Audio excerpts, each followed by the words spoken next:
The weekly transit. Astrology is a language that communicates how the planets and stars influence life on Earth. I'm Scott Tejerian. I'm an interpreter of this language. Join me and my co-host Ingrid Iversen, who helps bring an even more practical look at this astral language. The weekly transit is here to bring clarity to the chaos, so you can ride the planetary waves instead of the planets riding you. The weekly transit. What's going on? So I got a question for you, Ingrid. Yes. Do you know what a BBL is? I don't know if I know the abbreviation exactly, but it's like basically a fake butt, right? It's like a big booty. A Brazilian butt lift. Oh, okay. Okay. That's what it stands for. Why Yeah. did you ask me? Because I just heard of it for the first time this week. I was one of my clients was talking about it, and Was she getting advice on if the stars were telling her to get a Brazilian butt lift? no, it wasn't for her, but she has clients in the work that she does, and she has a couple that we were trying to figure out like which signs Are obsessed with butts? Well, or no, like no, which signs are most like have the greatest proclivity to getting modification? like or getting like facelifts or what do you call that, like work done, you know? So she said she has two clients. I think she said they were both Libra, and they both have had Brazilian butt lifts. I would say Libra would be one of those signs because they're really into beauty. That's what she said too. She's like, Libra's aesthetics and that sort of stuff. Chris's brother, Alex, he's a Libra, and I feel like he's very... He got a Brazilian butt lift. That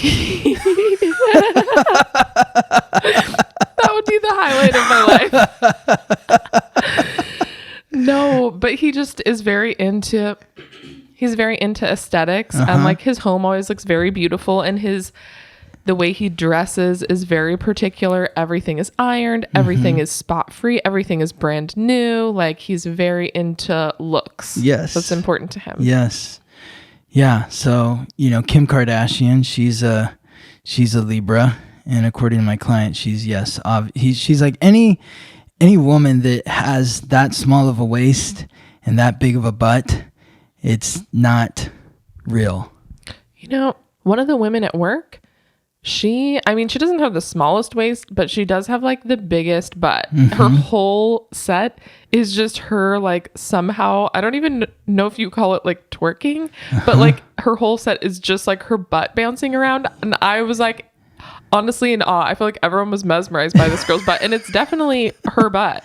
Yeah. Are you sure? Yeah, I'm sure. How do you know? Because the thing is like the whole thing with the Brazilian butt lift is they take fat from like your stomach or, your midsection, and they put it in your butt. So it is you. It's not like, silicone implants or anything like that with like fake boobs and that sort of stuff. It's just moving the fat to a different part of the body. I mean, I could ask her, but I feel like just her skin and everything looks very natural. There's like dimples and stretch marks but everyone has that. But I feel like her skin isn't like so perfect where you're like, oh, someone just like implanted this here, but maybe. Yeah. The reason why I was asking you is because I was like, I wonder if Ingrid works with a bunch of women that have had BBLs. Okay. I've seen that I know of. I don't know if it's a BBL. I'm pretty sure it must be a silicone implant, and it looks like the absolute worst thing I've ever seen, although she's always showing it off. But I'm like, it's not even like a smooth transition where you're like, oh, I don't know if that fits your body. Like maybe you got something done, but it looks good on you. It's just like implanted on top of her butt cheek where there's a butt on top of her butt. It's the craziest thing I've ever seen. Oh my God. And she has the like utmost confidence about it. I was like, I thought she was going to be like, oh no, I got this butt situation implant and it went horribly awry. I'm so embarrassed. She said one little thing. She's like, I don't really like it from like the side, but I was like, bitch, this is terrible. I'm sure her butt was fine before. I was horrified. Yeah. But I'm sure, I guess other people might have them done, but maybe it is the BBL where it's looks more natural. I'm not Yeah, sure. I 'Cause think this it was looks natural. Because I've seen the implant. The implant, please, dear God, I don't know. Just pay a lot of money if you're going to get that done, because that one was just atrocious. That's what my client was telling me, is like they just take the fat so it looks natural. And I mean, and it's fine if it doesn't look like. but like the process, she said, is like, I can't even remember what she was explaining, but it's like you have to wear like this lift or something. You're like out of commission for like 6 months. Oh my God. Or maybe it was 6 weeks. I don't know, but it seemed really intense. Breast implants are really intense. And a lot of the girls will come back to work before they're supposed to. And I guess they put them in and then they're supposed to like somehow drop so they don't look like they're like next to your chin. Mm-hmm. But people will go back to work because you're not supposed to do any physical exercise for over like a couple of months. Mm-hmm. And then they don't drop. So then they're just stuck up high on their chest because like people can't just afford not to work for months. Mm-hmm. It's terrible. And when people get these body modification things, it's like a serious thing. Yeah. I'm like, you get your tooth pulled out, you're fucked up. Like, imagine like a deep surgery in your body. Oh my God. It's horrifying. It makes me really, I don't know, sad that people feel like they have to do that to themselves. I don't know. But I mean, I guess if it makes them happy, then I'm happy for them. So. I mean, I have 2 girlfriends that love getting work done. Mm-hmm. They have their boobs done. They're always getting something on their face done. And what are their signs? Okay, one is a Capricorn. Yeah. And then one is, I don't know what her sign is. But both of them are very... See, the Capricorn makes sense to me. And both of them are not shy about it or embarrassed. They're just like, if one of them told me if they had all the money in the world that they would look like a plastic bag. Mm-hmm. And I told the other one that because it just kind of reminded me of her. She was like, oh my God, me too. I just love it. Like it just like brings them joy to. That's why I think that it's the earth signs.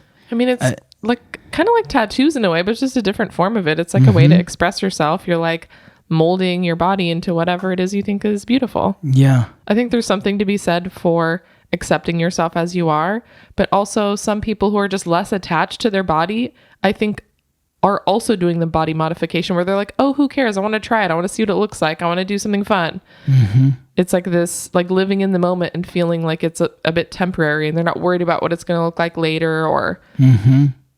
I think it's more, that's why I think it's Capricorn, Taurus, because they actually want to see it and see the difference.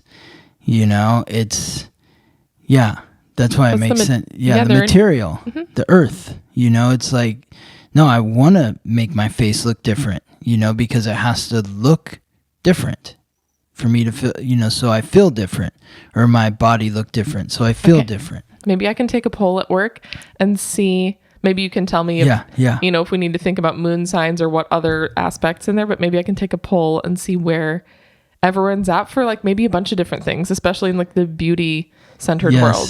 Yes. That's what I was encouraging my client to do. Cause she works in the beauty world and there's like different sex workers that she has as clients and that sort of stuff. And I was just like, find out like, their primal triad. Okay. The ones who've had work done, I'm curious to know. I love making spreadsheets. So this is my next spreadsheet. Yes.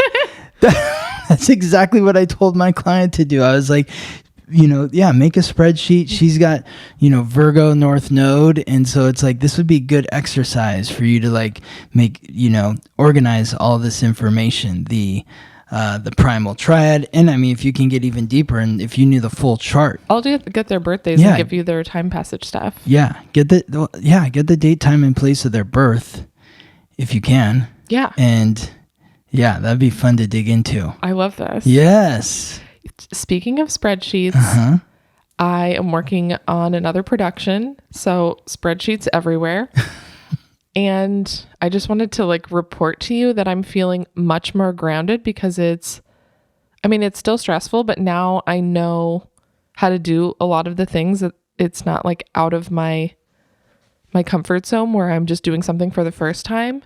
So I'm feeling really excited about it. Like there is a little bit of that chaotic energy, but I think I've become more organized and I'm just have acclimated to it and I don't feel like I'm having a nervous breakdown. Good. Like last time you came over, I'm sure you could just see it all over me. You're like, what the fuck is going on, Ingrid? What's happening to you? Well, good. I'm glad to hear that. I mean, this is one of your natural gifts is being organized. And if you're not organized, that's when things feel chaotic. It's starting to feel very much like the restaurant because there's that chaos energy, limited amount of time, lots of things happening, multitasking. But yeah, now that I'm not new at it, it's starting to feel like I got this. Like they're like, oh, can you do casting? The first time I did casting, I wanted to fucking die. It was so stressful. I had no idea what was happening. I didn't know the questions to ask. How do you even find people? So I did casting. I got hair and makeup person. Helped with location, and it all feels very manageable. I'm like, okay, like I could be a producer. Like I have produced some things, but this feels like this is for Honda, so it's like it feels like a bigger deal. Yeah. And I'm like, oh, I'm doing like half the project. Yes. Like someone's doing the permits and everything like that, which is amazing because I've never done the permits, and that seems like the biggest nightmare of all and the most stressful part, because if you don't get that, then you don't have a shoot, and then everything is for nothing. So at least that's not on my plate. Right. Otherwise maybe I would be having a nervous breakdown. But yeah, I feel like I'm just learning a lot and starting to settle into this new world. Totally. It's like that moment when you first start working at the restaurant and you don't really know the menu backwards and forwards. You're not familiar with the computer. And so you go over there and you're searching for things. But then when you get to that point where it's like you don't even have to think where things are on the computer, your fingers are just going where they automatically know to go. And now you're kind of in that place. Yeah, you totally have that producer vibe, of somebody who can just get things done. So I think the more that you feel comfortable in this new role, then it's going to be easier for you. Yeah. And then I was telling Chris like a couple months ago, I'm like, I don't think I want to do this. This is not a way to live. I'm literally having a heart attack. Like I thought I was having a heart attack, or I was having like chest pains.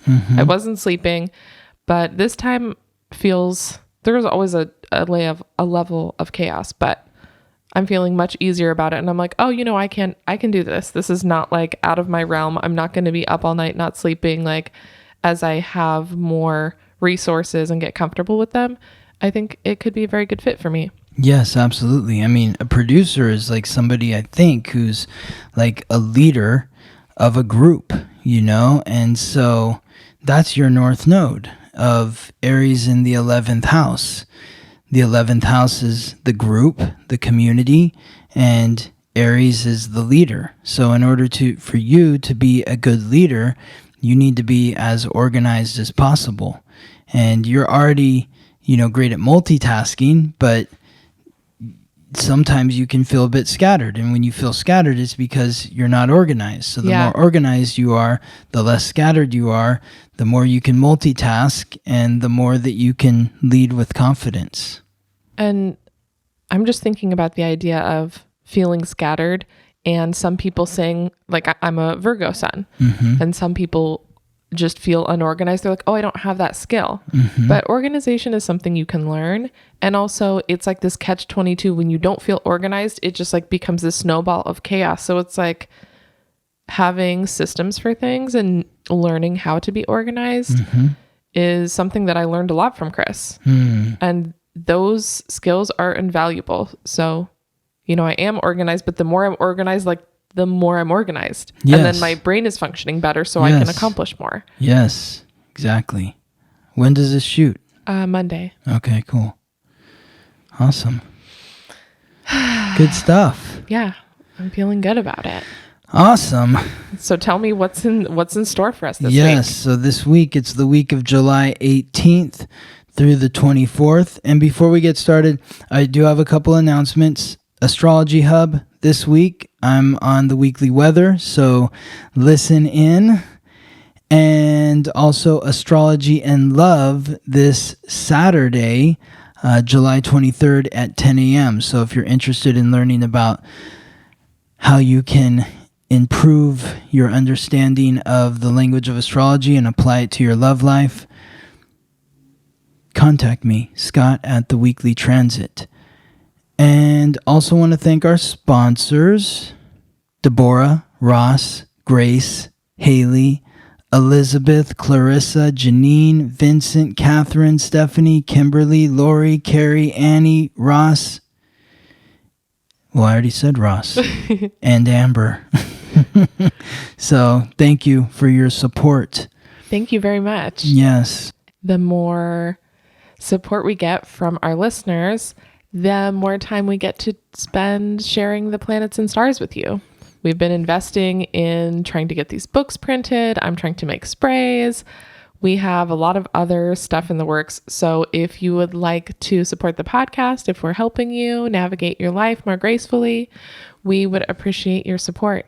You can go to the show notes on Spotify, or you can go to our Instagram and there's a support link there. You can donate $1, $5, or $10. Yes. Buy us a cup of coffee, so we can power through. Absolutely. We appreciate every little bit. And also thank you to everyone who has heard the call from us in the last couple of weeks about please like us 5 stars or rate us in a positive way, write a positive review. We really appreciate those of you who have done that. We've definitely seen a difference in the numbers. So thank you. Yeah, thank you. Well, one, it's amazing because it really helps the podcast to grow and get shared more.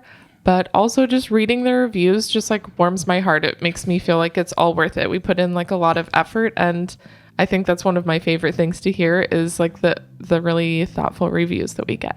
Amazing. Yes. Thank you.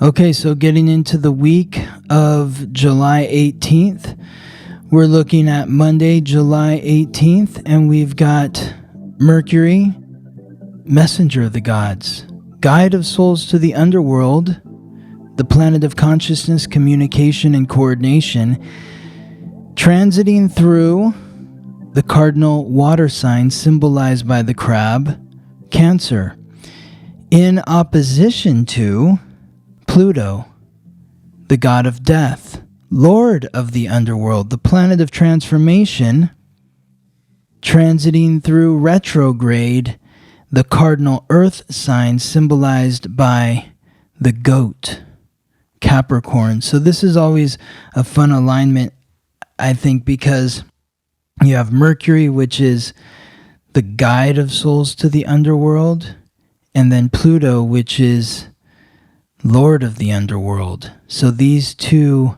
planets have an interesting relationship with one another. And they're also two of the planets that when you look at the symbols, they look very similar. They're all 3 of the root symbols, the circle of spirit, the cross of matter, and the crescent of receptivity. So I always like looking at how these two are connecting with one another. And if you're wondering what those symbols look like, if you go to Amazon or the website, The Basics of Astrology, Scott goes over all of the root symbols and the signs, the aspects, everything's in there. Absolutely. Yes. And astrology is a language. So in order to become fluent in any language, you want to be able to read the language. So this is the final aspect that Mercury will be making before it moves into Leo as it exits out of Cancer. So we've been working with this energy of taking a conscious look at our past, at our roots, our upbringing, our childhood, the ones who raised and nurtured us, our ancestors, and then connecting to Pluto, thinking about what it is you want to accomplish and achieve. Who are you as an adult in relation to who you were as a child? How can you transform your thoughts so that you're thinking of yourself and communicating from a place of greater maturity? When you bring up maturity, I'm just thinking Pluto, death of the old way of doing things, which can be scary. But when you have Mercury there, the conscious awareness, you know why you don't want to do things the way you've always done them, because you are growing and evolving.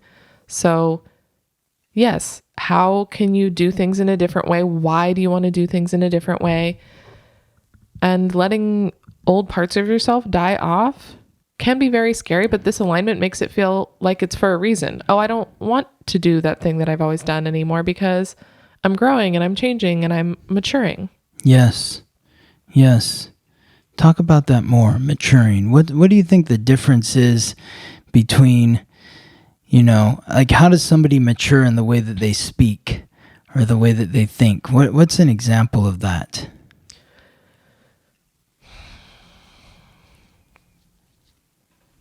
I mean, it's really hard to say because we can think that maturity comes with age, but I don't really think that's true. It can come from life experience, but that's only if you're actually learning the lessons. If you haven't learned the lesson, you are stuck and stagnant and you are immature. Right. So you can be somebody who's like, 50 years old, but still acting like a child. Yeah. And I mean, I guess that sounds kind of negative. Like we don't all have the same timeline and we don't all learn the same lessons, and the awareness doesn't present itself just because we're 10 years old, 20 years old, 40, 50, whatever.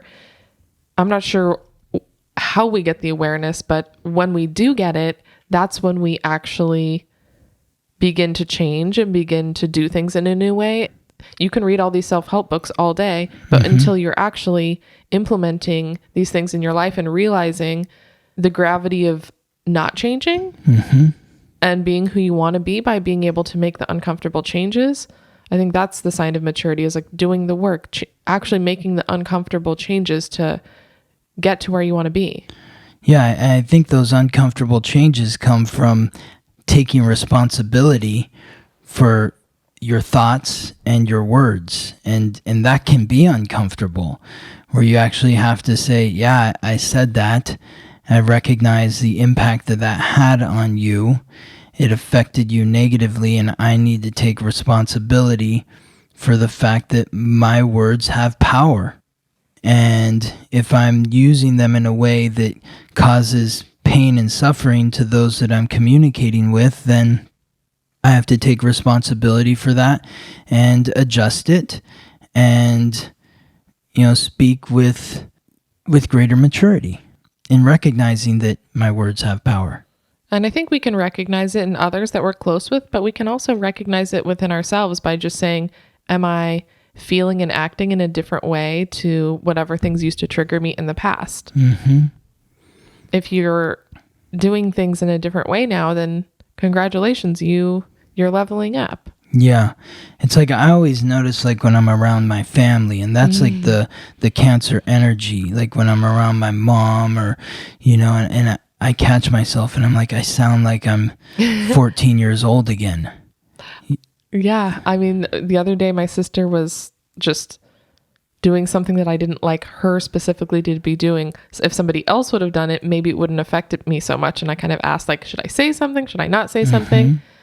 And in the end, I'm not going to say something because I'm just going to accept her for who she is. And I need to work on at least that's what I've been working on the last 2 years, is just accepting people for who they are. Because the obsessive, compulsive idea that we can change the people around us is ridiculous. The only thing we can do is change ourselves. And when we do that, you act differently. Well, when you change yourself, then it encourages the other people to change as well without you telling them you need to change.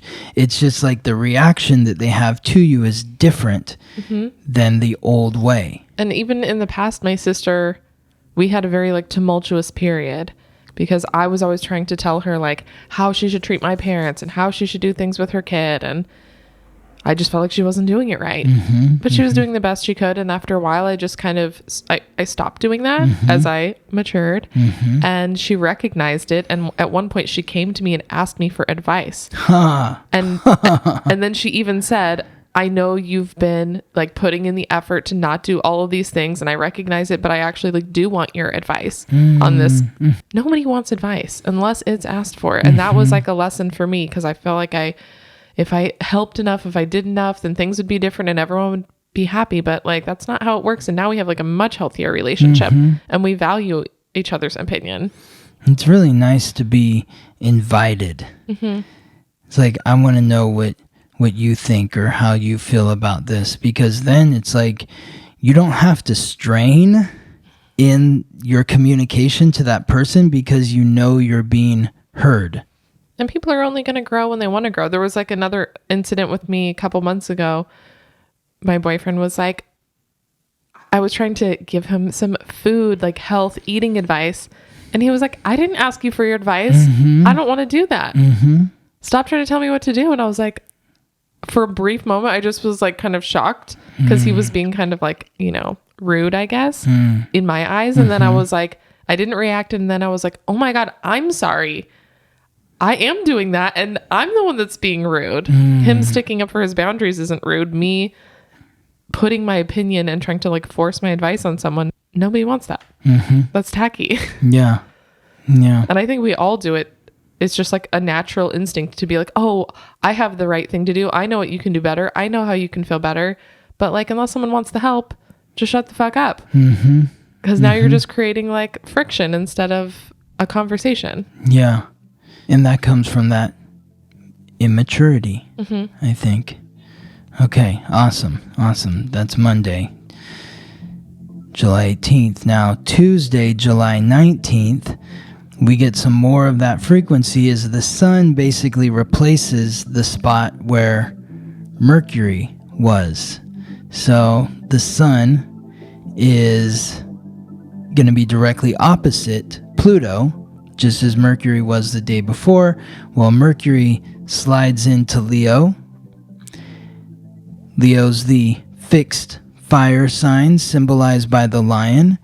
So before we get into Mercury there, let's just, talk about the sun being where Mercury was the day before. It's like Mercury brings that conscious awareness that I need to transform the way that I'm communicating so that I communicate with greater authority, greater responsibility for my words. And now the sun moves to where Mercury was and brings that vitality, which is encouraging you to transform your identity in opposition to Pluto. So now I need to speak, but it's like I need to speak with greater authority, greater responsibility, but how do I embody that? It's by my presence. It's not even by words. It's something that is nonverbal. It's just like a feeling. It's like, wow, you seem so much more mature just in the way that you're standing in the room or filling the space. Well, yeah, that Mercury is in your mind. You have the conscious awareness, but then today you're just, you're embodying it. You are it. You're not thinking about it anymore. You're just doing it. Yes. You have changed. Yes. So then there's Mercury, which moves into Leo. So that's bringing that conscious awareness and connecting it to the heart. Leo rules the heart. And so are you speaking from your heart? Are you connecting your thoughts to your heart? Do your thoughts reflect your heart? And when you're speaking from your heart, you do so very confidently, courageously. You're sharing warmth with your words. Now, the shadow side of this can be arrogance, where you are being maybe a little too forceful or proud with your words. So that's like, something. Oh, I've matured. I'm better than you now. Yeah, look at how smart I am. My ideas are the best. So if you've been mature, if you've done that transformation and you have matured, now you're recognizing that I don't have to brag about my thoughts. Be humble. Yeah, exactly. Like when I'm called upon, people will listen.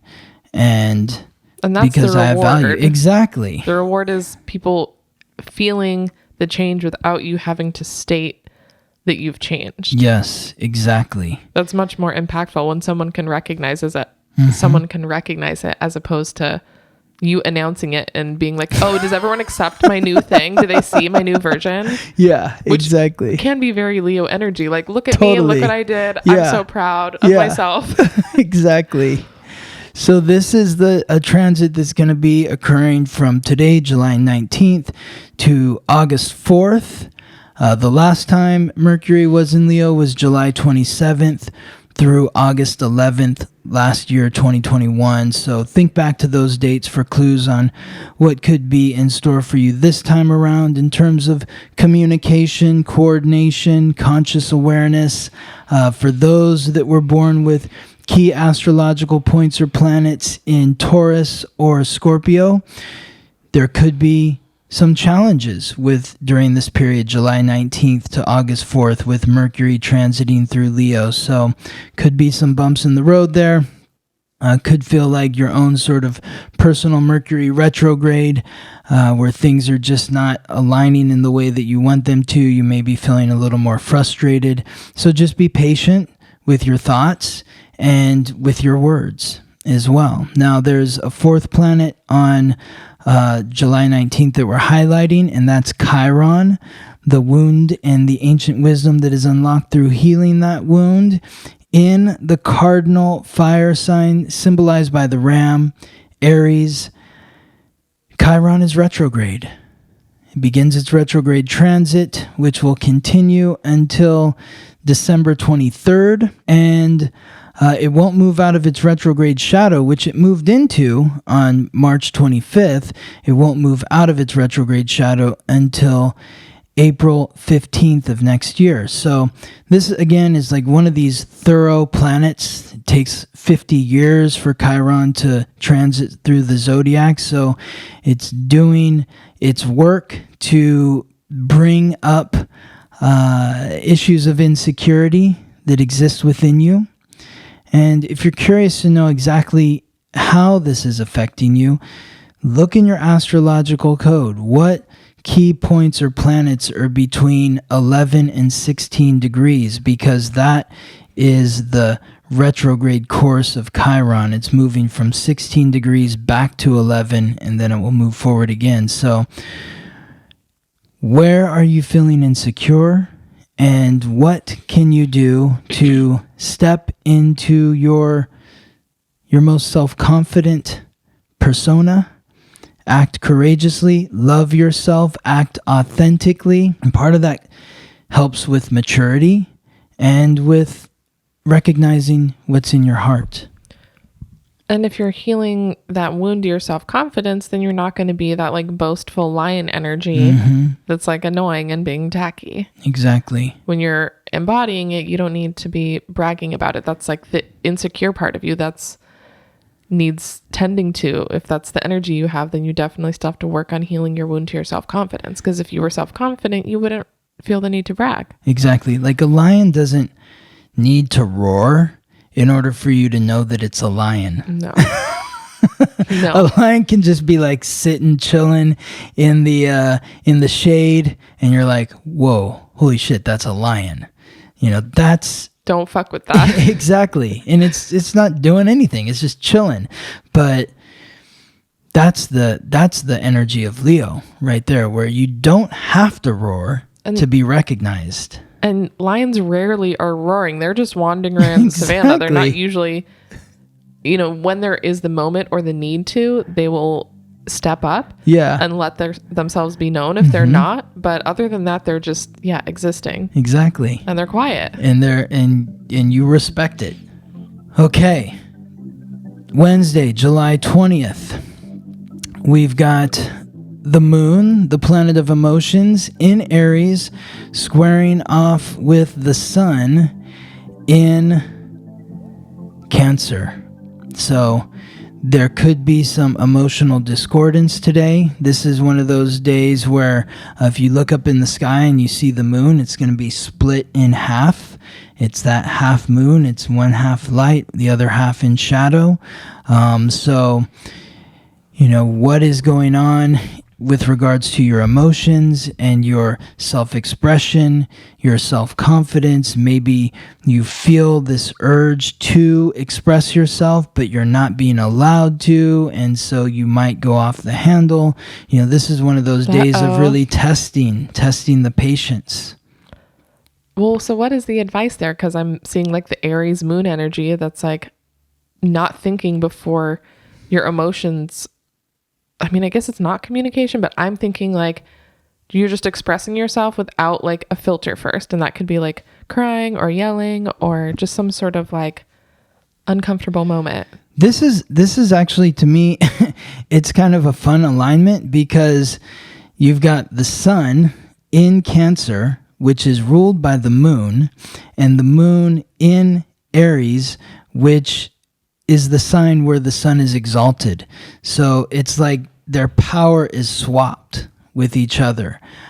So there's challenges here, but I think like the way to go about this is to really recognize what you're feeling emotionally, be authentic about what you're feeling emotionally. If you try to suppress what you're feeling, that is when those explosions can come out. So acknowledge what's going on with you. And it may be tense, but it's not going to be as tense as if you're suppressing it and then it explodes out. So the other day I was having these little moments with my guy and I was like, oh, I don't know if this is a good fit. And I felt in the moment, I didn't feel very emotional about it, but I was like taking these little notes of the conversation and I was like, oh, I don't know what's happening here. I think he's trying to tell me this thing about himself or that thing, or I don't know what's going to happen long term. And then like the next morning, I still didn't feel emotional about it, but I was waiting to leave and he was kind of busy and I was like kind of waiting for a hug or a goodbye. And I started getting impatient. And then I started thinking about, it was just collective from like the day before of all the little notes I had made. And I was just like, okay, I get to the door and he like, I just kind of grabbed my bag and I was like, okay, I'm not going to wait around here and be like, I'm going to need you to say goodbye to me. Instead of just saying like, hey, I'm leaving, I want to say goodbye. All of these little things built up and I got to the door and I was like kind of waiting for him to give me a hug. I was like, what the fuck is happening? Are you just not going to say goodbye? So then I just like turned around with my bag and like was about to leave and he was like, wait, what's happening? And I like turned around and I was like obviously starting to cry and he was like, what just happened? Obviously something triggered you. Like what's going on? Yeah. And I was like, well, this was just a culmination of a lot of things from like yesterday you were saying stuff and this and that. And then I thought you weren't even going to say goodbye. And he was like, oh my God, I knew it. He's like, I'm sorry. I was just busy on the computer. And like, I was trying to finish something and I wasn't being very attentive or aware that you were leaving. Like, I didn't mean to make you feel like that. Of course I was going to give you a hug. I'm like, okay, well, it didn't feel like it. And then it was also all these other little things that built up to this moment of being like, is this what, then I like made something up in my mind about the not having attention for 5 minutes. It was more than just those 5 minutes. Exactly. It was something that wasn't addressed previously that is built up and all of a sudden it's like, you never say goodbye to me. You know? And then like, then he asked me like probably like 5 or 6 other times throughout the next like day or two. He's like, oh my God, are you crying? I'm like, I'm not always crying. Like, I'm not crying. I'm fine. He's like, okay, I'm just checking. I don't want you to be crying. And I was like, well, I think the issue was that I felt all these things the day before and that's what was kind of weighing on me. So it was just this one moment where I thought you weren't going to give me a hug and all the other stuff was just lingering under the surface. I was like, maybe I just need to say things before they're an issue. And I also told him that he's always having a crisis and he's having a hard time and he's depressed. So I don't always want to bring things up because I don't want to make him feel bad. But then in the end, then there's an explosion because I'm trying to be like too sensitive to his feelings. Exactly. That's not really equitable. You know, it's not fair to either of you if you're not expressing to him how you're feeling because you're afraid of how he's feeling. And then also in that moment of being like, okay, I guess I'm just going to leave without a goodbye. In my mind, I made up the story that he's not even going to care. And he's just going to like be like, okay, I guess she's leaving. Yeah. Whatever. And instead he was like, no, like you can't leave like this. No, this isn't happening. And he kind of wrapped up his day. I was like, you have work to do. We'll talk about this later. He's like, no, why don't we go get lunch? How about that? And I was like, you don't have time. He's like, yes, I do. I'm going to make time. I'm going to finish this thing. We're going to spend some time together. It's okay. Like, I don't want you to think that my interest level is less because of whatever other things are going on. That's not true. Yeah. That's like a story you made up in your mind based on like my actions, but we got to figure it out. Okay. And so the story I made up in my mind, I think it was maybe last week. It's like our intuition. Yeah. Like my intuition was wrong because it's based on trauma that he doesn't care and he doesn't want to make time for me and I'm too much. That's your stuff. Yeah. Yeah. Yeah. So. And that's, and that's what's been going on with this Cancer energy is, really looking in the past. It's like, why am I this way? And he was even asking me that. He's like, what exactly triggered you? What was it? Because something happened. And I don't think it was this because nothing really has happened right now. And you were able to articulate it to him? Yeah. We had a very long conversation. So I had time to kind of get into all the details. Good. He's very patient and emotionally aware when there's like a moment, which I like somehow forgot in my moment of having a meltdown. I was like, oh, he doesn't give a shit. Yeah. And then, we talked for an hour and then went to a lunch and the being in relationship is very triggering. Yeah. Even though it doesn't happen as often as I think it's happened to me in the past, it's still there and it's still poking at my unhealed wounds. That's it. And sometimes you get in your head and you're like, oh, well, I don't want to be triggered. Fuck that person because they have triggered me. Exactly. That's what all relationships do. And the closer you get to somebody, the deeper they get into those uncomfortable places that you need to deal with. The little dark corners, the cobwebs. Yes. Thursday, July 21st. We've got the moon again, which has moved into Taurus, and it's forming a conjunction with Uranus, the primordial sky god, the planet of revolution, rebellion, innovation, independence, and the unexpected. Shaking up our relationship to the material, our self-worth in the fixed earth sign, symbolized by the bull Taurus. So the moon bringing its emotional sensitivity to our self-worth and our emotions being shaken by Uranus. So, this is one of those alignments where it's like,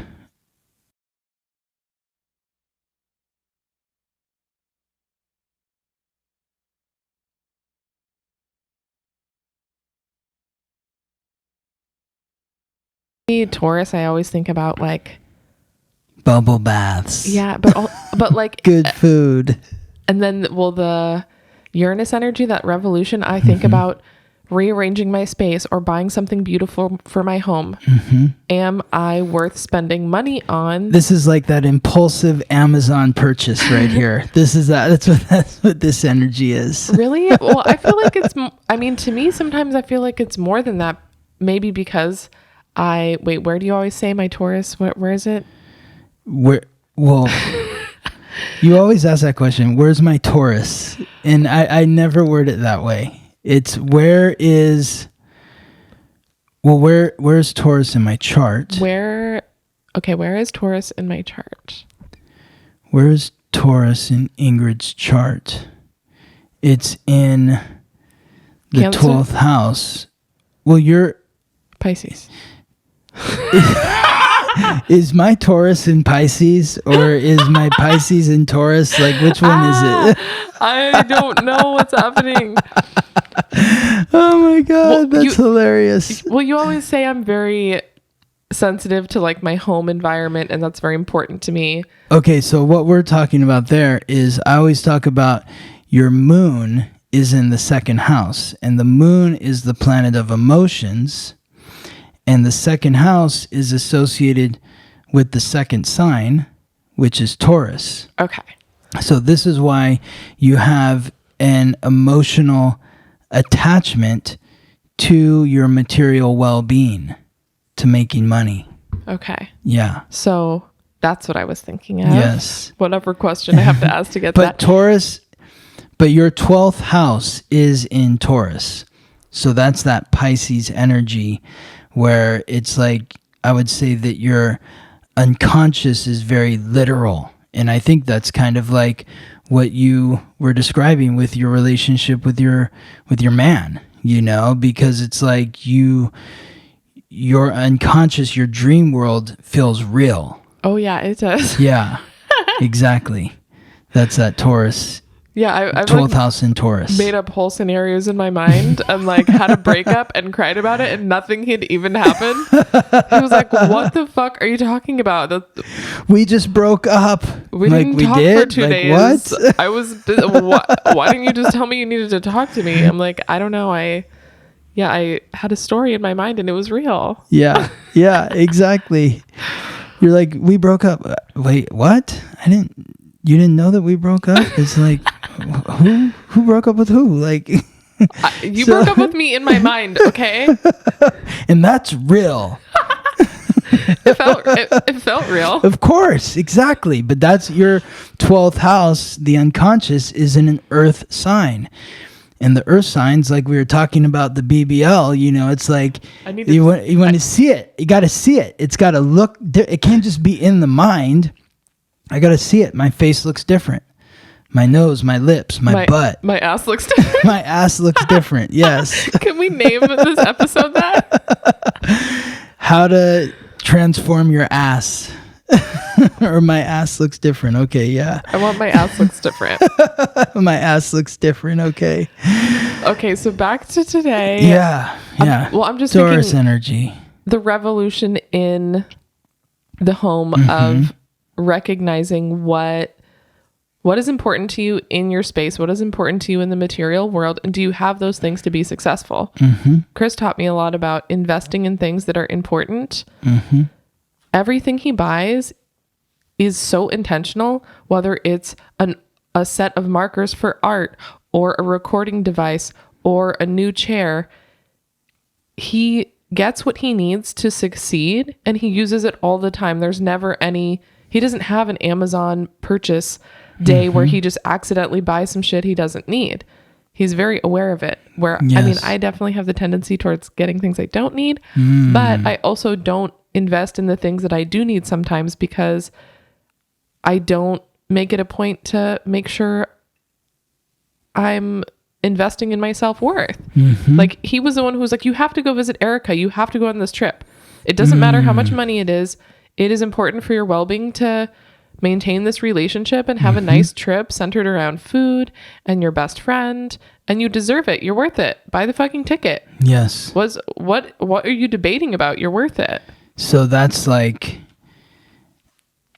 what are you spending your money on? And how does it reflect your individuality, but also your emotions? Like, I'm buying this because I feel good emotionally for this purchase, but it also is something that like reflects my individuality. Is that like what you're saying? Yeah. And maybe if I didn't value myself, I almost didn't buy the ticket because I was just like, oh, I have to like save my money. Yeah. But taking a moment, make sure it's not that Amazon instant purchase thing, but is this going to actually invest in my happiness? Is this an investment in my emotions? Your emotional fulfillment. And when you're making those purchases in that way, then you're not worried about, oh, I've got to save $4 and not get it the next day, those cents or whatever. And it's important. I need it right now to do something that I value. Yeah. So interesting. I mean, this is an awakening alignment. This is something that we experience every 28 days as the moon has been connecting in this way with Uranus since it moved into Taurus, which was back in 2019. So we're constantly getting these sort of little wake-up calls with how we spend money, how we get money, what we spend money on, how does that reflect my individuality, how does that affect my emotions. Friday, July 22nd. The sun returns home.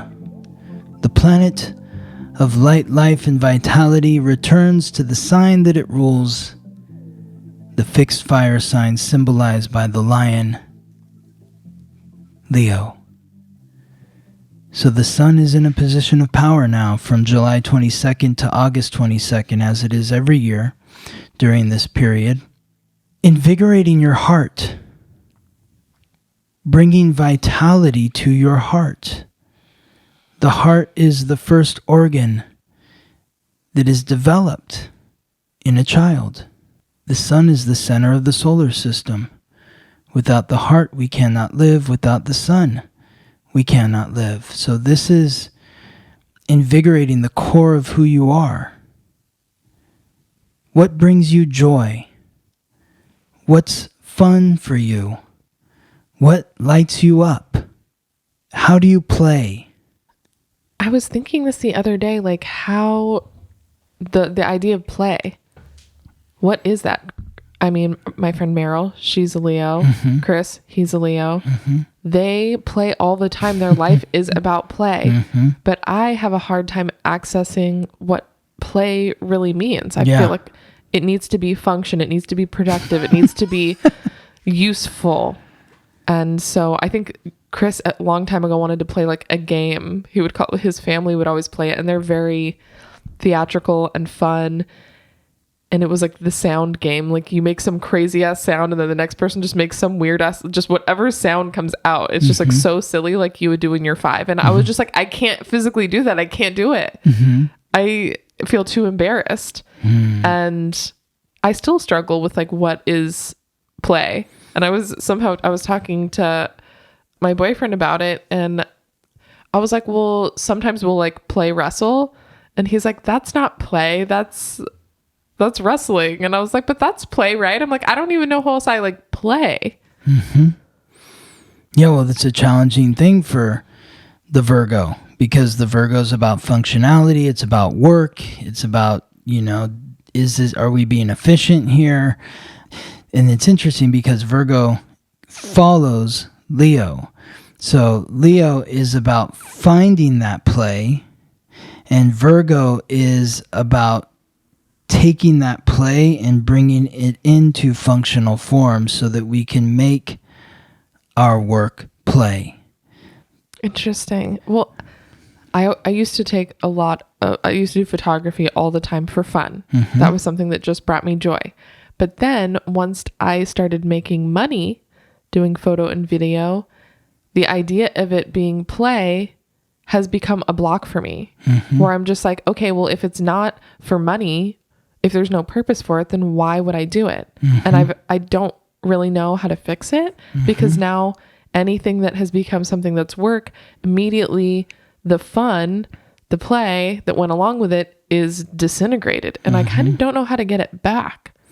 Well, this is that time of the season where you and everybody listening, everybody on planet Earth is being given that energy of the Leo, where it's, how do we have fun? When the sun is moving through a sign, we are all experiencing what it is to be that sign. And so the sun moving through Leo gives all of us an opportunity to dip into what is joy in life, what is fun, how do I enjoy myself. It even leaks into working at the club. Like I've always loved dancing. I always have had like a full length mirror, my headphones, the radio, or we don't have radios anymore, whatever, you know what I mean? Yeah. But just music and a mirror, that's all I've needed to kind of reconnect to myself. And when I work at the club a lot, sometimes I'll be like on stage, there's people watching me. I have completely checked out. I'm doing whatever, my same little routine. I'm looking at the TV, thinking about fucking something else. I'm not present. I'm not even having fun. I'm actually like bored. It's crazy. And I'm just, incorporating, maybe, at least for me personally, maybe going out and taking some photos or videos just because I love capturing things that are beautiful, dancing for myself, by myself, for no one else, but feeling the pleasure of connecting to music. So whatever that is for you, I don't know, but I definitely struggle with, now that I've make money off of my creativity or my dance, like now it's only serves a functional money purpose, and like the play aspect kind of gets pushed aside. So making time for the play, why I did actually like doing it when I was doing it for free. Exactly. That's it. it starts with, well, the sun's in Cancer. That helps clear that past energy so that you feel safe and secure at home. Once you feel safe and secure at home, then comes the fun. You feel relaxed enough to play. And then once you've done that play, then you can, when it moves into Virgo, it's how do I bring this play into work? But the trick for you, Ingrid, because you're already there, you've multiple times you've turned your play into work. But then you have to go back and remember why you did it for free. Well, that's what I mean. Actually, in this moment, the intention setting sprays that I've been working on, that's something that I used to do with my friend for us because it was fun. Whatever the crises were happening in our life, we pick the crystals, the oils, the whole thing, set intentions for what we want to call in on a daily basis. And that was part of it. So the idea of this ritual, I wanted to really bring that into making these. And I don't want to work on it when I'm just feeling like obsessive, like work mode. I really want to bring some passion to it and actually make it fun. And the whole point of the thing is that it was something that I would naturally be doing. So trying to capture that energy while I'm creating it, because I think that is an important part of why I'm making them, is because it does bring me joy. So trying to keep that in this new thing that I'm doing, because and so I guess this Leo energy is very perfect timing for me. Yes, exactly. Like I just only want to work on it when I feel inspired, because I want it to be an inspiring project to share with people, not just like a work piece. I think another note to add is like, get out in the sun. Spend time in the sun. I love that. And you don't have to make money when you're doing that. You can just be out there and just, what do you feel when you feel the sun shining on you, the warmth? I mean, just that in itself brings joy. I got that Just terrible the thought. that terrible sunburn that I had like 2 weeks ago was because I was just laying in the sun, and it felt so good that I forgot that I'm white as fuck and I need sunscreen. It just felt so nice. Yeah, well, you don't have to spend like multiple hours in the sun, but just It was go out there. like 45 minutes. It was? Okay, yeah. I mean, you and me, like, we can last like 15 minutes in the sun. So, yeah, go out for like 15 minutes and then come back in and you'll be recharged. Or you got to charge our little batteries. Yes. So, those of you born with key astrological points or planets, again, in Taurus or Scorpio, will be afflicted by this sun in Leo. So it may feel like that sunburn that Ingrid got, and you want to just really maybe power down in certain moments where you feel overwhelmed, feel okay, and just shutting it down and giving your body rest and time to recharge to get through these difficult moments. Saturday, July 23rd, we're looking at Mercury again in Leo, which is forming a trine, a positive aspect with Jupiter, the god of thunder, lord of justice, the planet of luck and expansion in Aries. So this is a fire connection. It's a nice alignment to have. Just as the sun moved into Leo, it's really going to light things up even more fire, even more energy, maybe greater confidence in the way that you're communicating and speaking. Could also be that flip side, greater arrogance in the way that you're communicating. But on the lighter side, we're confident. We're confident in our authenticity. Confident in our future outlook, because when you can be authentic, then you feel optimistic about the future. So really think about your future, what it is you want from your future based on what is in your heart. So the Jupiter in Aries alignment, that I'm thinking just not holding back and pushing forward, and not thinking too much about what you're doing, just doing it. Totally. And yeah, that expansion energy, just Don't think, just do. Don't think, do. Follow your heart, follow your instinct, follow your impulse. Be honest. Be direct. Just go. And then, Sunday, July 24th, another planet we haven't talked about this week, Venus, Lady Luck, the goddess of love and beauty, the planet of relationships. And we all thought we were done with that weepy Cancer energy, but Venus I'm gonna be crying. Yeah. This is an Ingrid cry day. Crying in relationships, as Ingrid said last week. And it's squaring off with Jupiter. So, this is kind of the trick that happens is like Mercury comes through in Leo and forms a trine with Jupiter. And it's like, I'm going to be confident. I'm not going to think. Scott and Ingrid said, don't think, just do. Just speak your truth, say your truth, act from a place of truth. And now I'm in trouble in my relationships. But I still think we're supposed to say the thing, right? Absolutely. Okay, no, that's part of it. It's the breathe in, breathe out sort of frequency. It's like, this is how the relationships evolve. And this is not like, oh my God, this is not like a terrible alignment here. It's Lady Luck squaring off with the planet of luck. So, maybe it's more of something like expectations are not met, but it's not the end of the world. So exactly what I experienced. Yeah, exactly. Yeah. Yes. But also in that moment of, expressing myself, it was received well. And even though it was a conflict, it was a personal growth moment for both of us. He showed up, he nurtured my emotions, we smoothed it over. So sometimes conflict is necessary to grow. Yes. Absolutely. That's the point. Like, can the relationship sustain conflict? Right. Yeah. No relationship is just going to be, at least I haven't heard of any where it's just, rolling down the lazy river, being super easy. It's like the strength is built through having those conflicts, having those disappointments, and then coming back from that. So, yeah, it's going to give you an opportunity to take an expanded look at how you feel about your partners, how you feel about yourself as a partner. Why are you laughing, Ingrid? I thought you were going to say how you feel about your ass.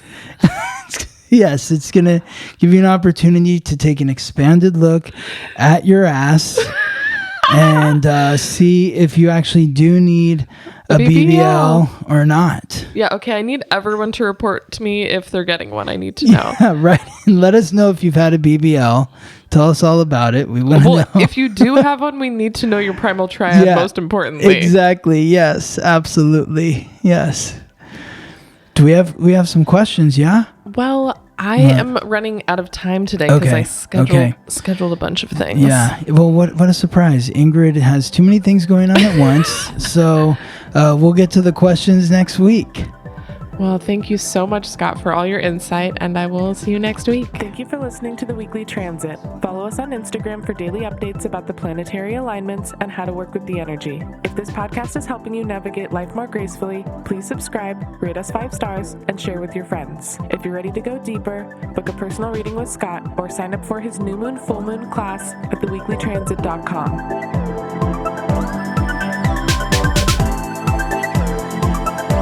The Weekly Transit.